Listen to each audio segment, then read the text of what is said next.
ऋग्वेद प्रथम मंडल 5वां सूक्त और 8वां मंत्र। ईश्वर ने उक्त अर्थ के ही प्रकाश करने वाले इंद्र शब्द का इस मंत्र में भी प्रकाश किया है।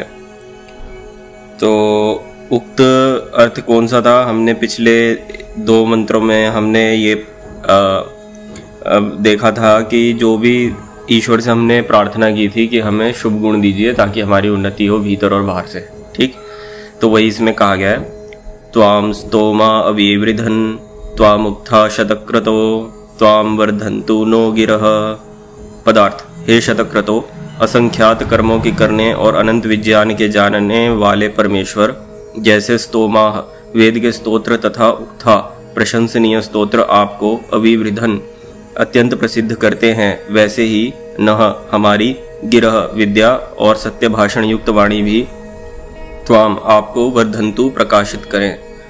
भावार्थ: जो विश्व में पृथ्वी, सूर्य आदि प्रत्यक्ष और अप्रत्यक्ष रचे हुए पदार्थ हैं, वे सब जगत की उत्पत्ति करने वाले तथा धन्यवाद देने के योग्य परमेश्वर ही को प्रसिद्ध करके जनाते हैं कि जिससे न्याय और उपकार आदि ईश्वर के गुणों को अच्छी प्रकार जान के विद्वान भी वैसे ही कर्मों में प्रवृत्त हों।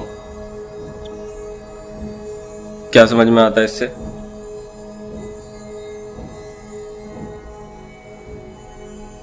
जैसे अग्नि जलवायु दूसरों पे उपकार करने के योग्य है परमेश्वर की कृपा से, इसी तरीके से हम भी उनसे उपकार लेके औरों पर उपकार करें। और हाँ, आप दोनों को क्या समझ में आया? इसमें बहुत ही सिंपल सा अर्थ है। इसमें यह है कि ये कहा गया है कि जैसे वेदों की वाणी ईश्वर का गुणगान करती है, जैसे ईश्वर के बारे में बताती है, वैसे ही हमारी जो वाणी है वह भी ईश्वर के गुणों पर विचार करने वाली हो। ठीक, जैसे कि अभी हमने भावार्थ पढ़ा, पदार्थ पढ़ा, तो ये तो वेदवाणी हो गई जो वेद ने कहा है। अब जो इसके ऊपर हम चर्चा कर रहे हैं उसी की प्रार्थना की गई है कि हम लोग भी इस पर चर्चा करें।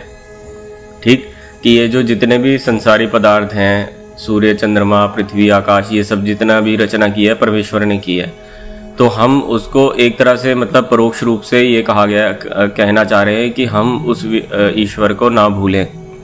ठीक, जैसे कभी भी यदि हमें अवसर मिले तो हम लोग ईश्वर की चर्चा करें, ईश्वर के गुणों का ध्यान करें। ठीक, चलिए। ओ